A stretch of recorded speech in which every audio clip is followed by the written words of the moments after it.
Hello po mga ma'am sir, ako nga po pala si Bims Ghost TV at isang mapagpalang umaga at araw po sa ating lahat. Nandito nga po pala tayo ngayon sa bayan po ng Bungabon at ito pong hinintuan po natin ay Doña Aurora Road po. Kaya po ito pinangalanan ng Doña Aurora Road dahil dito po mismo sa malapit dito na pupuntahan po natin ay dito po inambus at pinatay po ang asawa po ng dating presidente natin noong 1949 na si Manuel L. Quezon. At ito po ay naging makasaysayan at talaga naman po hindi po makakalimutan sa isipan ng mga mamamayan natin na mga ninuno natin ang nangyaring ito dahil kasama po ang punong lalawigan dito sa Nueva Ecija na namatay nung time po na yon at kanya pong magulang, no? At convoy-convoy po sila na tinambangan dito. Nung panahon na yon, 1949, na hindi pa po ganito ang karsada dito at marami pang mga puno. Papakita ko po sa inyo kung bakit po sila dito tinambangan. Sa kabila po ng kurbada na yon, dito po sila inabangan ng mga NPA. Ayan, gagawin po tayo dito mga tol para makita nyo. Ito daw po ay one way lang daw po nung 1949, no? Nung mga ninuno pa po natin ang mga nabubuhay noon, no, nung time po na yon. At eto nga po, bulagaan po dito, kurbada. Ayan. Ayan, makikita na po natin doon po sa medyo malapit doon mga tol, no. Sana po tapusin niyo po itong video na to. Ayan, dito po inabangan po ang convoy po kasama ang municipal o punong lalawigan po, no, na nanunungkulan dito, no, na kasama po na nasawi sa convoy po, no. So ayan mga tol, bababa po tayo dito. So ayan mga tol, no, yung parang ginawa pong pagkilala o puntod po ni Doña Aurora, no, Quezon. Tara mga tol, bababa po tayo.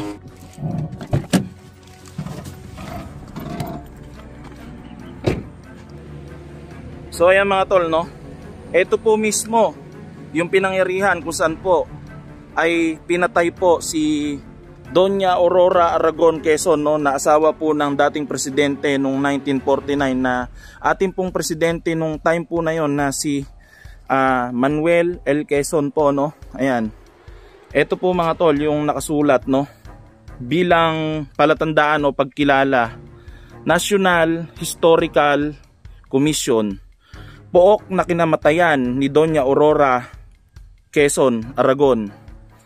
Sa pook na ito, noong ika-28 ng Abril 1949, sina Doña Aurora Aragon Quezon, kanyang anak Maria Aurora Manugang Buencamino III at ang punong bayan ng lungsod ng Quezon na si Ponciano Bernardo at tinambangan at pinaslang ang pangkat ay patungong Baler, Tayabas ngayon ay Quezon upang dumalo sa pagpapasinaya ng Baler Memorial Hospital at paghahawi ng mga tabi ng mga kasaysayang palatandaan para sa Pangulong Manuel L. Quezon. Si Doña Aurora ay kauna-unahang ginang ng bansa, ay kilalang kilala sa kanyang mga gawaing sibiko para sa mga mahirap at kapuspalad. Yung parang ginawa pong palatandaan ito. Ito po si Doña Aurora Aragon. Ayan po mga tol, yung itsura po niya noon, ano. Ayan, shout out po sa mga wala pong magawa sa buhay, ano. Ito po ay napakamakasaysayan. Tingnan nyo nga po, oh, lilagyan po ng tusok yung ilong para mabutas yung tarpaulin. Ano, sana karmahin ka sa ginawa mo, no, yung nanira nitong tarpaulin na to. Ayan.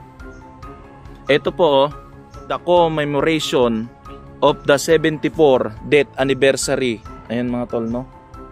Nung nangyari po pala ito ay matagal na rin pong panahon mga tol, no. 74 years na po mula po nung nangyari ito. At ito pa nga po yung ibang nakasulat dito. Who is Doña Aurora? The Doña Aurora Aragon Quezon was the wife of the Philippines President Manuel L. Quezon at the First Lady of the Philippines from 1935 to 1944. Born at Baler. Ayan, sa Baler pala siya pinanganak mga tol. At El Príncipe Nueva Ecija, much beloved by Filipinos, Quezon was known in involvement with the humanitarian activities and served as the first chairperson of the Philippines National Red Cross. Ayan mga tol, no. Tinan mo nga mga tol. 5 taon po pala ang nakalipas mula po nung namatay po si Manuel L. Quezon na dati po nating presidente noon. Ang kanyang asawa po, she and her daughter, ayan no. She and her daughter Maria Aurora babies were assassinated while they were en route to Baler, open a hospital dedicated President Manuel L. Quezon. Ayan pala, kumbaga inimbitahan po pala sila sa opening ng hospital no, na dinededicate po kay Manuel L. Quezon na dati nating presidente, the province of Aurora. Ayan no. Kaya pala pinangalanan to na Maria Aurora no, yung gawing Baler po na to no, was name of her memory. Pero ito po mga tol no, ay sakop pa po ito ng Bungabon, Nueva Ecija.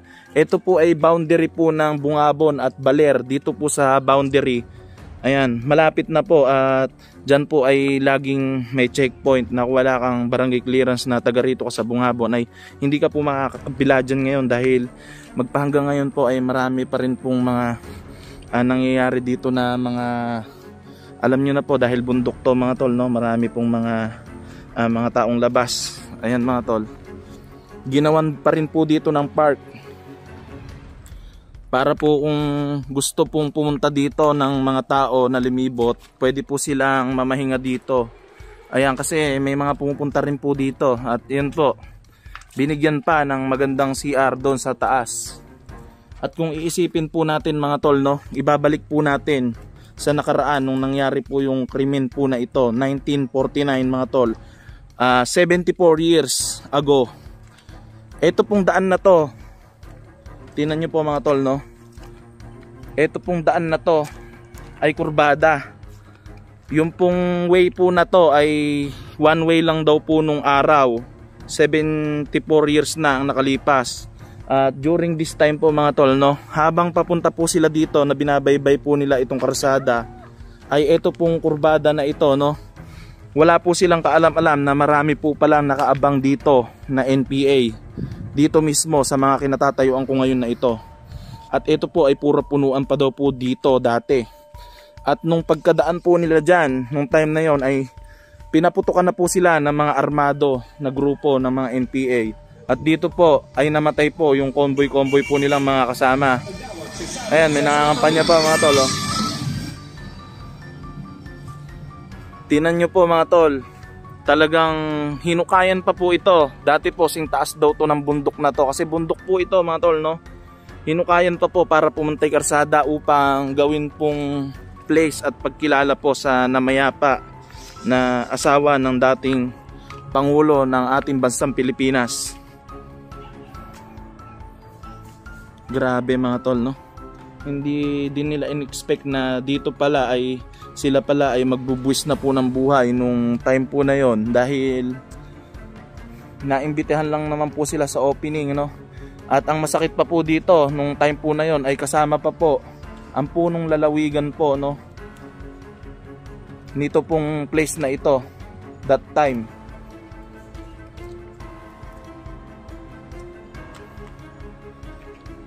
Tahimik na tahimik po dito mga tol, kasi magpahanggang ngayon po ay wala pa po ditong mga bahayan.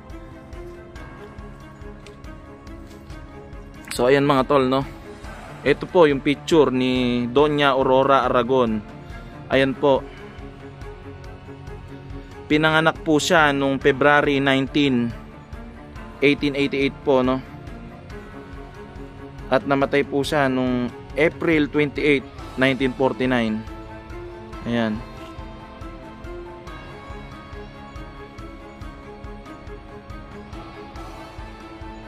Ayan siya mga tol.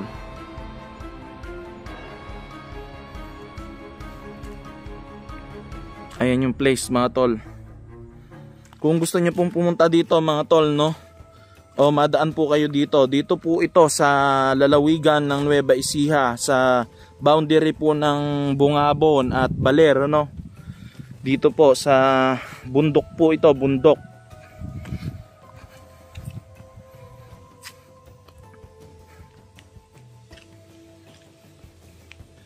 Kahit na ganun pa man mga tol no, sa ngayon na henerasyon ay mararamdaman mo na ang kapayapaan sa lugar na ito no. So mga tol no, kung iisipin po natin ay nakakalungkot po ang pangyayaring ito. Pero kung iniisip ko mga tol, kung presidente na po si, o hindi pa po namamatay, kasi po namatay na po pala yung asawa niyang si Presidente Manuel L. Quezon nung time po na tinambangan po si Doña Aurora Aragon, no, Quezon. Kung iniisip ko po, kung presidente pa po that time si ating presidenteng Manuel L. Quezon, tapos si Doña Aragon po, Aurora Aragon Quezon ay tinambangan po dito, siguro po ay baka po pinasuyod po talaga yung buong bundok na to. Kung nung time po na yon ay nanunungkulan pa siya. 5 taon na po palang namatay si si ating presidente nung tinambangan po si Doña Aurora dito mga tol, no. So titinan po natin doon kung ano itsura ng CR nila, no mga tol. At baka meron na din ditong spirit na namamahay dito sa lugar na ito. Titinan natin. So mga tol, no, nung araw na nangyari yun, nung 1949, talagang ganito to kataas. Ayan, ganito to kataas. Kasi bundok to. Ayan, mapapansin nyo, mataas dito, ayan. Mataas dito. Pababa dyan, pababa po yan sa karsada. So one way lang po yan nung time na yon. Siguro po may lookout doon sa gawin doon nung tinambangan po sila dito. At wala talaga silang magagawa, hindi makakalaban, puro punuan pa dito. Tapos yung mga baril nila, mga nakahanda, mga di-baril yung mga kalaban nung time na yon, nung 1949. 74 years ang nakalipas. Ayan. Kaya ayun, kinilala itong lugar na to na Doña Aurora. At pinangalanan po ito, yung lugar na ito, na Doña Maria Aurora, yung lugar po na ito.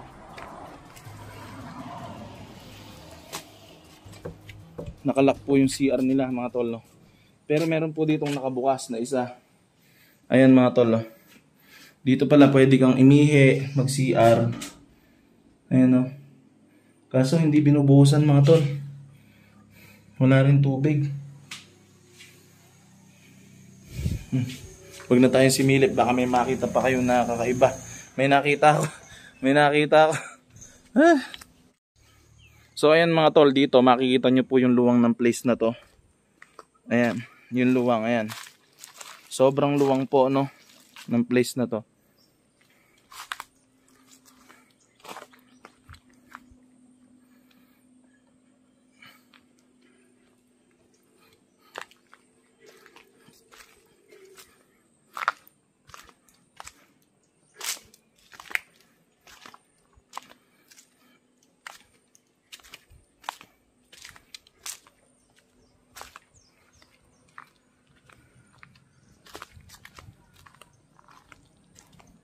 Madalang din mga tol nagdadaan ditong sasakyan kasi may mga checkpoint dyan na hindi sila basta-basta nagpapapasok kasi may nangyaring mga encounter dito sa gawing baba nung mga nakaraan mga buwan, no mga tol. Kaya madalang po yung dumadaan dito. Pagka hindi taga rito sa Bungabon, no, hindi makakapasok dito sa Quezon, sa boundary ng Baler, no mga tol. Hindi sila dyan makakapasok basta-basta. Kasi nga mga tol, no, may nangyaring encounter. Tingnan nga natin to mga tol. Ano to? Ayan mga tol, oh. Ito yung pangalan, no, Aurora Memorial National Park, ano. Ayan, oh. Memorial, ibig sabihin mga tol, no, ginawa po itong dito siya pinatay. Dito rin ito kinilala o parang ginawang libingan ng alaala niya, no, mga tol, kasi hindi naman ito siguro yung labi niya. Kasi nakalagay doon Aurora Memorial Park, no. Ayan po siya, oh, mga tol. Doña Aurora Aragon Quezon, no. Saka mga tol, no, napansin ko, ang daming mga manok dito. Ang daming mga manok. Ewan ko kung kanino tong manok, kung mga ligaw po ba na manok ito na nabuhay lang dito o may-ari po. Kasi wala naman tao dito pero maraming manok mga tol, no. Baka po nabuhay na lang dito yung mga manok na to. Dito pagka maglilibot ka, ayan, kung gusto niyo pong maglibot dito, yung mga kalat, kasi minsan may mga nagtatapon po ng mga kalat. Eto, may basurahan po sila dito. Ayan mga tol, wala na rin palang garbage bag dito, yung basurahan. Alam niyo po mga tol, no, kung isipin natin, 74 years ang nakalipas, no. Marami na po talagang pinagbago yung bansa natin. Gaya po nitong lalawigan po na ito, na dati pong rough road lang at mga puno, maraming puno, no, isa lang po yung daan, ay talaga pong nag-improve na po yung ating ano ngayon, no, ating mga lugar dito o mga parang may kumakalatok mga tol habang nagsasalita ako. Dito banda, oh. Ewan ko kung naguguni-guni lang ako, no. Hindi ka pinaparamdaman na tayo mga tol. So mga tol, no, makasaysayan po talaga yung nangyari dito dahil leading lady po ito ng ating dating presidente na si Manuel L. Quezon po, ano. Kasama nga din pong namatay dito yung pinuno ng lalawigan po dito na noon ay nanunungkulan. Kung isipin po natin, 74 taon ang nakalipas, no. Wala pa po ako nun sa mundo, pero ang dinatnang ko na lang po ngayon dito ay hindi na rough road, simentado ng daan. Wala nang masyadong mga puno dito sa gilid ng kalsada. At ngayon po talagang mas maayos na at malaki po yung naging improvement. 74 years ang nakaraan, ano. Talaga pong nagastosan na din po ito ng malaking budget yung ito pong lugar na ito ng pamahalaan. At nag-improve din po kahit papano yung lugar na ito. At yun nga po, hindi pa rin po mabubura sa atin pong mga alaala yung mga nangyari na mahalaga nung nakaraan. Tulad nga po dito yung tinambangan po si Doña Aurora Aragon Quezon, no, ay magsisilbi pa rin po na alaala hindi lang po sa akin hanggang sa mga susunod pang mga henerasyon, no. Habang nandito po itong palatandaan po na ito na pagkilala po, no, bilang memories po, no, ng lugar na ito. So ayan mga tol, no, sana po ay samahan nyo pa rin po ako hanggang sa mga susunod pa natin mga eksplorasyon. At uuwi na po tayo, malayo pa po yung biniyahin natin at may mga vlog pa po tayo na mga i-upload sa mga susunod na upload natin. Kaya po sana ay samahan nyo po ako sa pagpatuloy ko sa mga eksplorasyon sa mga ganitong lugar at sa mundo ng kababalaghan. So ngayon mga tol, no, hindi na natin patatagalin ang video ito. Beams Ghost TV, peace out.